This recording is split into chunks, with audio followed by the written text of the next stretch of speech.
नमस्कार मित्रांनो, मी भूषण रमेश महाजन नाशिक. तर आज आपण व्यक्तिगत उपासना करत असताना ती फलद्रूप व्हावी यासाठी मनुष्याचं चिंतन असतं. पण जेव्हा सामूहिक उपासना करतो, ती सामूहिक उपासना ही शीघ्र फलदायी का ठरते? सामूहिक उपासना ही फलप्राप्ती लवकर करून देत असते. मग सामूहिक उपासना का करावी, त्यातून फलप्राप्ती लवकर का होते आणि व्यक्तिगत उपासनेमध्ये विलंब का होतो त्याविषयी संवाद साधणार आहोत. तर सामूहिक उपासना तर स्वहित त्यात न पाही आपुले हित ते साधी, सामूहिक उपासना फलदायी ती ठरे. मित्रांनो, सामूहिक उपासना जेव्हा व्यक्ती करत असतात, समूहाने एकत्र येऊन जेव्हा उपासना केली जाते, ती शीघ्र का फलदायी ठरते? तर त्यामध्ये सर्वात पहिला मुद्दा येतो की स्वहित त्यात न पाही. सामूहिक उपासनामध्ये व्यक्ती स्वहित जास्त बघत नाही, माझंच भलं व्हावं ही भावना कमी असते. स्वहित त्यात बघितलं जात नाही, त्याकडे लक्ष नसतं. आपुले हित पाही, सगळ्यांचं कल्याण व्हावं ही भावना तिथे दृढ असते. आणि व्यक्तिगत उपासनामध्ये कसं होतं की माझंच कल्याण व्हावं, माझंच हित व्हावं याकडे लक्ष असतं. त्याने त्या उपासनामध्ये क्षणिक का होईना दुर्लक्षता येते, ती सामूहिक उपासनेमध्ये घडत नसते. त्यामध्ये स्वहित जास्त बघितलं जात नाही, आपुले हित साधी, सगळ्यांचं कल्याण व्हावं ही भावना सामूहिक उपासनामध्ये असते. म्हणून ती लवकर शीघ्र फलदायी ठरते. कारण का? तो स्वहितासाठी व्हावं, कुठलंही बंधन मनावर नसतं, मन लगेच एकाग्र होतं. व्यक्तिशः बघितलं तर माझं कल्याण व्हावं ही भावना असेल तर व्यक्ती त्यामध्ये क्षणिक का होईना दुर्लक्ष करते. पण सामूहिक उपासनेमध्ये ती एकाग्रता उच्च स्तरावर असते. कारण का? तर सगळ्यांचंच कल्याण व्हावं. मग जेव्हा सगळ्यांचं कल्याण होतं, तिथे आपलंही कल्याण होत असतं. म्हणून सामूहिक केलेली उपासना शीघ्र फलदायी ठरत असते.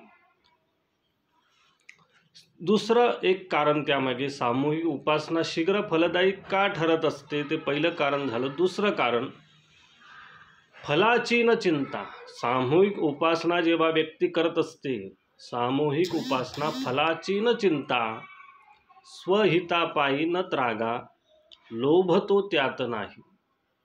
सामूहिक उपासना का फलदायी ठरते, त्याचं दुसरं कारण म्हणजे फलाची न चिंता.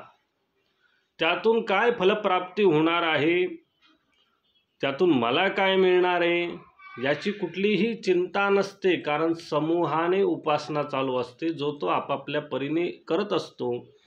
आणि त्यामागची भावना ही असते की सगळ्यांचं भलं व्हावं, सगळ्यांचं कल्याण व्हावं, त्यामुळे माझंच व्हावं ही चिंता त्या उपासनेमध्ये नसते. सामूहिक उपासनामध्ये व्यक्ती स्वतःची चिंता करत नाही की मला काय प्राप्त होईल, ही चिंता नसते. मनावरती कुठलंही दडपण नसतं. सगळे करताय त्या पद्धतीने आम्ही करतो आहे. सगळ्यांची कल्याणाची भावना असते. माझं हित व्हावं हा त्रागाही नसतो, मनावर बंधनही नसतं. आणि त्यामुळे मोकळ्या मनाने ती उपासना होते. आणि मग त्यामध्ये पुढे लोभही राहत नाही की मलाच सगळं मिळावं, यातून जे काय प्राप्त होईल ते मला मिळावं ही भावना नसते. त्यामुळे सामूहिक उपासना ही शीघ्र फलदायी ठरते. म्हणून समूहाने केलेली उपासना लवकर फल प्राप्त करून देते. व्यक्तिगत जेव्हा माणूस उपासना अर्चना करत असतो, तेव्हा एक मनावर एक हे असतं की यातून माझं काहीतरी मला मिळालं पाहिजे, माझं कल्याण झालं पाहिजे ही भावना असते. पण ही भावना सामूहिक उपासनेमध्ये व्यक्ती ठेवत नाही.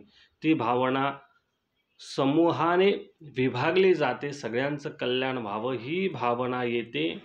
त्यामुळे व्यक्तिगत दडपण मनावर राहत नाही आणि सामूहिक उपासना लवकर फलप्राप्त करून देत असते. सामूहिक उपासनेमध्ये स्वार्थही व्यक्ती राहत नाही, स्वार्थही मागे सुटला जातो. पहिली गोष्ट म्हणजे स्वहित बघत नाही, दुसरी फलाची चिंता राहत नाही, काय प्राप्त होईल ते, लोभही राहत नाही. चौथी गोष्ट म्हणजे स्वार्थीपणाही राहत नाही, मलाच मिळावं ही भावनाही नसते. परमार्थ प्राप्त व्हावा चित्त एकाग्रतेने. या सामूहिक उपासनेतून माझा परमार्थ घडतोय ही भावना दृढ होते आणि चित्त एकाग्र त्यातून होतं. कारण माणसाचे जे व्यक्तिगत असतो, लोभ असतो, स्वार्थ असतो, स्वहित असतं, हे सगळं सामूहिक उपासनेमध्ये मागे सुटत जातं आणि फक्त एकच होतं की काहीतरी माझ्याकडून परमार्थ घडतोय समूहाच्या माध्यमातून. तो परमार्थ घडतो आणि मग तोच परमार्थ फलप्राप्ती करून देतो. म्हणून सामूहिक उपासना ही फलदायी ठरण्यामागचे एवढे कारण असतात, त्यामुळे सामूहिक उपासनेमध्ये आपण जावं ती लवकर फलदायी ठरत असते. त्यानंतर सामूहिक उपासनेमध्ये ज्या देवतांची आपण करत असतो त्या देवतांना आपण प्रार्थना करत असतो की आमचं हे मनोकामना पूर्ण होवो. ते एकेकाने वाढत जातं. एक एक व्यक्ती मनोकामना मागत असते, असे एकेकीचं बळ वाढत जातं त्या सामूहिक उपासनेमध्ये. मग प्रत्येकाचं बळ जेव्हा त्या उपासनेमध्ये लागत जातं त्या पद्धतीने भगवंताला अळवलं जातं आणि मग भगवंत एकाचं ऐकण्याच्या दृष्टीने अनेकांचं म्हणणं प्रार्थना ऐकून घेतो आणि सामूहिक उपासना भव्य स्वरूपात येऊन भगवंत प्रसन्न होऊन आशीर्वाद देतो किंवा मनोकामना पूर्ण करून देतो आणि त्याचं फल निसंकोचाने प्राप्त होतं. कुठलाही संकोच भगवंत ठेवत नाही. सामूहिक उपासनेमध्ये सगळ्यांना समसमान फल प्राप्त होत असतं. धावून येतो श्रीहरी. सामूहिक उपासनेमध्ये काय होतं, भगवंत धावून येतो मदतीसाठी आणि त्यानुसार फलप्राप्ती करून देत असतो.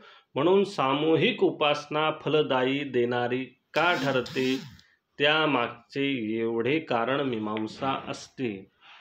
आणि जेव्हा व्यक्तिगत उपासना करत असतात तेव्हा काय होतं, तर स्वहिताची चिंता, माझा या पूजेतून काय फलप्राप्त होईल त्याची विचारणा जास्त अंतरंगात चालू असते. बारीक का होईना एक मनामध्ये असतंच की यातून मला काय प्राप्त होणार आहे.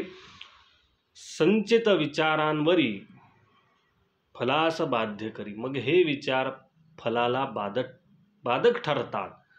भगवान गीतेमध्ये हेच सांगतात की कर्म कर, फलाची चिंता करू नको. कारण काय होतं, कर्म करताना जर फलाची चिंता केली, परिणामाची चिंता करत बसलो तर कर्म घडणार नाही, घडतच नाही.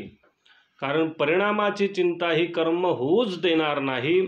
त्यामुळे कर्म कर, फलाची चिंता करू नको असं भगवंत गीतेमध्ये का सांगतात. कारण मनुष्य प्राणी जर कर्म करायच्या आधी फलाची चिंता करायला लागला, याचे परिणाम काय होईल, यातून मला काय प्राप्त होईल, हे मला जमेल का, या गोष्टी जेव्हा येतात तेव्हा कर्म थांबतं, कर्म घडतच नाही. म्हणून कर्म कर, फलाची चिंता करू नको असं भगवंत सांगतात.